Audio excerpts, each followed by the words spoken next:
अस्सलामुअलैकुम प्यारे बच्चों, आज के इस वीडियो में हम जमात हश्तुम रियाजी के पहले सबक नातिखादात से मुताल्लिक़ मालूमात हासिल करेंगे। इससे पहले के वीडियोस में हमने नातिखादात से मुताल्लिक़ मुख्तलिफ़ मालूमात हासिल की थी, जिसमें हमने देखा था कि नातिखादात किसे कहते हैं, फिर जमाई माकुस क्या है, फिर ज़रबी माकुस किसे कहते हैं, जमाई तमासिली उनसर क्या है, ज़रबी तमासिली उनसर क्या है।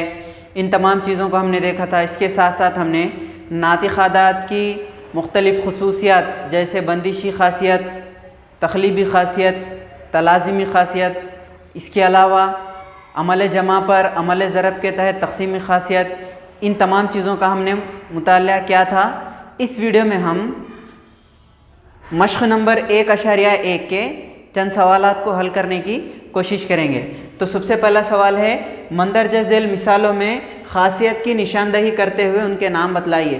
तो अब तक हमने जो भी खुसूसियात का मुताला किया था नातिखादात की, अब यहाँ पर हम क्या करेंगे, उन ख़ासियतों को पहचान कर उनके हम जो है नाम लिखेंगे। तो पहला सवाल है, 8 जमा 5 में सिफर जमा करने पर हमारा जवाब 8/5 ही आ रहा है। 8/5 में सिफर जमा करने पर हमारा जवाब 8/5 आ रहा है। तो किसी भी अदद में सिफर जमा करने पर जवाब वही आता है। तो यहाँ पर जो हमारा सिफर है, इस सिफर को हम क्या कहेंगे, जमाई तमासुली उनसर। क्या कहेंगे हम, जमाई तमासिली उनसर।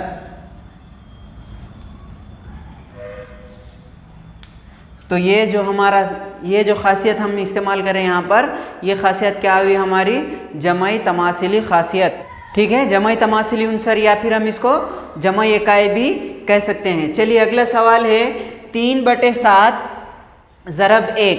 तो किसी भी अदद को 1 से ज़रब देने पर वही अदद आता है, तो हम इसको 1 को क्या कहेंगे, ज़रबी तमासिली उनसर या ज़रबी इकाई।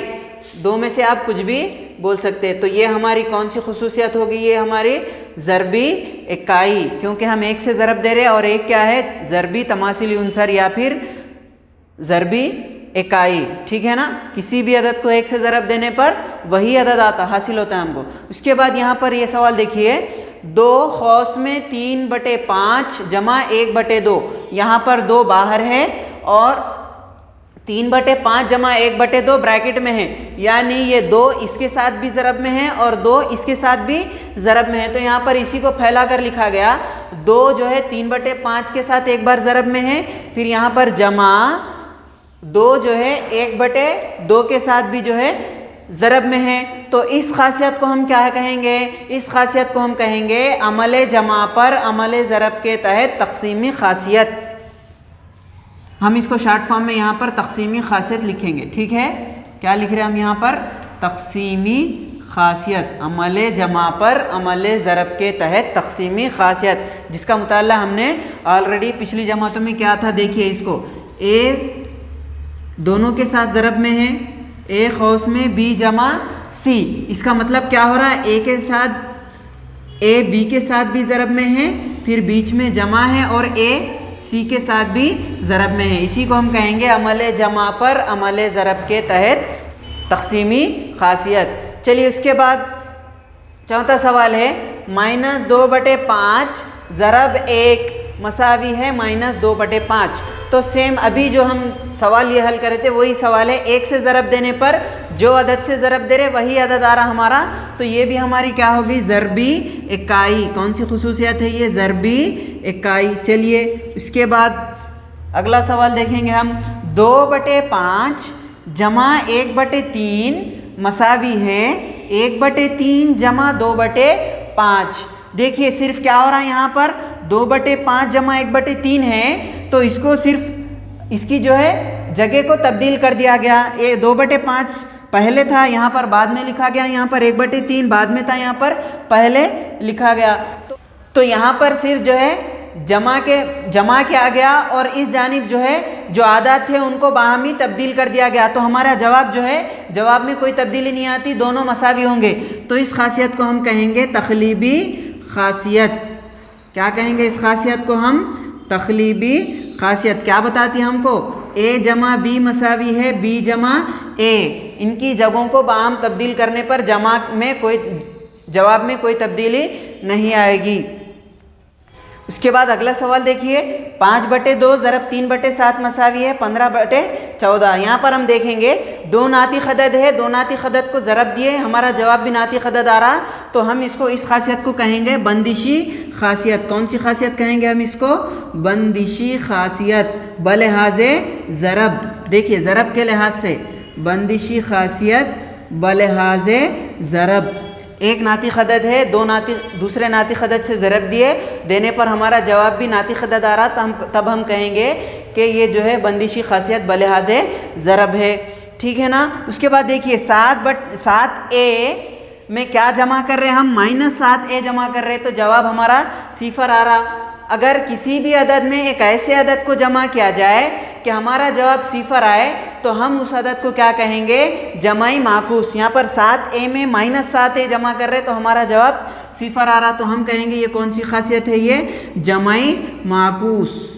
ठीक है, जमाई माकूस। उसके बाद देखिए x ज़रब 1/x मसावी है 1 आ रहा हमारा जवाब, यानी कि एक अदद को किसी दूसरे अदद से ज़रब देने पर हमारा जवाब अगर 1 हासिल हो रहा, तब हम कहेंगे कि वो आदाद एक दूसरे के ज़रबी माकूस है। मिसाल के तौर पर 5 है, 5 को किससे ज़रब देने पर हमारा जवाब 1 आता, तो आपका जवाब होगा 1/5 से ज़रब देने पर। 5 एकन 5, 5 एकन 5, हमारा जवाब क्या आ रहा?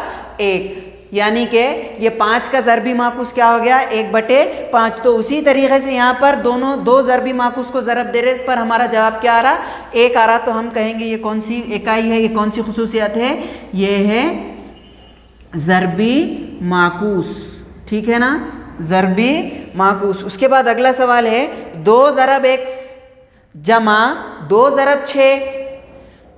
2 x के साथ भी ज़रब में है, 6 के साथ भी ज़रब में है, तो हम यहाँ पर लिखे 2 ब्रैकेट में x जमा 6, दोनों के साथ भी यहाँ पर ज़रब में लिखे, तो यही खासियत है सेम, तक़सीमी खासियत। कौन सी खासियत कहेंगे हम इसको?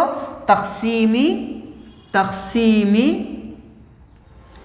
खासियत। ठीक है, चलिए ये तो था हमारा पहला सवाल। अब हम मश्क नंबर 1.1 के दूसरे सवाल को हल करेंगे। तो चलिए हमारा दूसरा सवाल है मश्क नंबर 1.1 का, मंदरजा झेल के जमाई व ज़रबी माकूस लिखिए। तो आपको यहाँ पर चंद आदाद दिए गए हैं, उसके आपको जो है जमाई व ज़रबी माकूस लिखना है। तो सबसे पहला सवाल है -3/5। तो ज़रबी माकूस किसे कहते हैं? किसी भी अदद में उसको ऐसे अदद से ज़रब दिया जाए कि जवाब 1 हासिल हो, तो हम उसको कहेंगे कि वो अदद दूसरे अदद का ज़रबी माकूस है। जमाई माकूस में आपको जमा करने पर 0 आना चाहिए। तो सबसे पहले हम देखेंगे यहाँ पर ज़रबी माकूस है -3/5 को किससे ज़रब देने पर हमारा जवाब 1 हासिल होगा। तो देखिए -3/5 को -5/3 से ज़रब देने पर हमारा जवाब 1 हासिल होगा। देखिए ये 5 एकन 5, 5 एकन 5, 3 एकन 3, 3 एकन 3, ये माइनस ज़रब माइनस क्या होगा? प्लस होगा। 2 एक जैसी अलामतों का ज़रब हमेशा प्लस होगा। तो -3/5 का ज़रबी माकूस क्या होगा? -5/3। ठीक है। अब उसके बाद जमाई माकूस, इसमें कौन से अदद को जमा किया जाए कि हमारा जवाब 0 हासिल हो जाए? जमाई माकूस में उस अदद में जमा करने पर जवाब 0 हासिल होना चाहिए, जबकि ज़रबी माकूस में उस अदद से ज़रब देने पर हमारा जवाब 1 हासिल होना चाहिए। तो हम यहाँ पर देखेंगे -3/5 में क्या जमा करने पर हमारा जवाब 0 हासिल होगा? तो आपका जवाब होगा +3/5। तो -3/5 का जमाई माकूस होगा +3/5।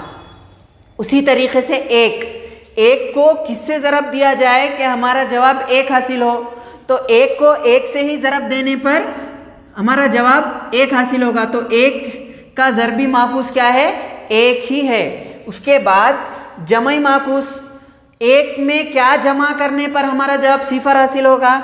तो 1 में -1 जमा करने पर 1 जमा -1, प्लस और माइनस दो अलग अलग अलामतों का ज़रब माइनस होता है। 1 - 1 मसावी है 0। तो ज़रबी माकूस क्या, जमाई माकूस क्या होगा हमारा? 1 का -1, 1 का जमाई माकूस क्या होगा -1। अब सिफर है, सिफर को कौन से अदद से ज़रब दिया जाए कि हमारा जवाब 1 हासिल हो, तब हम कहेंगे कि वो सिफर का ज़रबी माकूस है।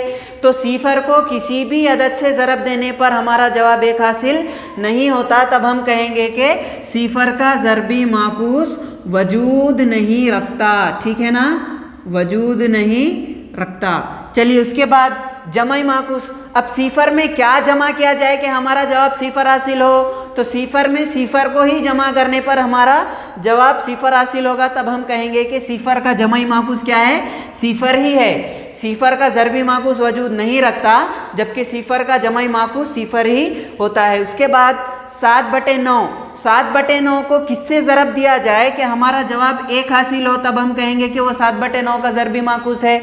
तो 7/9 को 9/7 से ज़रब देने पर 9 9 9 1 9 9 1 9 7 1 7 7 1 7। तो 7/9 को 9/7 से ज़रब देने पर हमारा जवाब 1 हासिल होगा, तब 7/9 का ज़रबी माकूस क्या है 9/7। उसी तरीके से अब जमाई माकूस, 7/9 में क्या जमा किया जाए कि हमारा जवाब सिफर हासिल हो, तो 7/9 में -7/9 जमा करने पर हमारा जवाब सिफर हासिल होता है, तब हम कहेंगे कि 7/9 का जमाई माकूस -7/9। अब उसके बाद ज़रबी माकूस -1 का, -1 है पांचवा सवाल हमारा। -1 को किससे ज़रब देने पर हमारा जवाब 1 हासिल होगा, तो -1 को -1 से ज़रब देने पर माइनस माइनस प्लस 1 1 1, तब 1 हासिल हो रहा है, यानी कि -1 का ज़रबी माकूस क्या होगा हमारा -1 ही होगा। अब उसके बाद -1 में क्या जमा किया जाए कि हमारा जवाब सिफर आ जाए, तो अब तब हम कहेंगे कि वो -1 का जमाई माकूस है। 1 में +1 जमा किया जाए तो हमारा जवाब सिफर हो जाएगा, तब हम कहेंगे -1 का जमाई माकूस क्या होगा +1। तो ये था आपका मश्क नंबर 1.1 का दूसरा सवाल। तो आज के लिए इतना ही, इंशाल्लाह आगे के वीडियोस में हम इसके बाद के सवालात को हल करेंगे।